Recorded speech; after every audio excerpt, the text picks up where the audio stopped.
ভাই কি অবস্থা পানের? ভাই ভাই বন নিয়ে তেমন একটা ভালো অবস্থায় নাই, দেখেন এই তো মানে একবারে ঘরে পান আছে কিন্তু খাবার দিতে পারি না ভাই। ঘরে বাজার নাই, বাজার ভালো নাই, এই অবস্থা। মনে করেন যে খড়িপাতা যে দেব তার কোনো সিস্টেম নাই।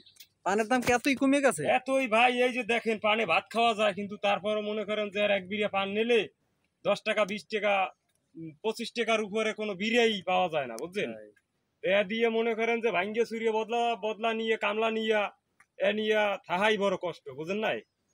এই আর কি অনেক ভাই। সুন্দর পান হয়েছে আপনাদের তো, হ্যাঁ, পান অনেক সুন্দর আছে। পান সুন্দর আছে কিন্তু কাজ হইবে কি ভাই? দাম কম। মনে করেন যে দাম কম, এ নিয়ে যে বাজার খাবো তার কোনো গতি নেই, কারণ গোছা ভাঙ্গার টাকাই হয় না। আচ্ছা, যারা নিয়ে ভাঙবো, যারা নিয়ে গোছবো, অনেক তারাই তো সুন্দর দিতে পান। পারি না। এতেও যদি পানে দর না থাকে তাহলে আর কি করা যায়? এটা একটু সরকারের অবশ্য আমাদের উপরে দেখা উচিত, পান চাষী ভাইদের দিকে একটু খেয়াল রাখা উচিত, যাক, দিকে একটু খেয়াল নেওয়া উচিত।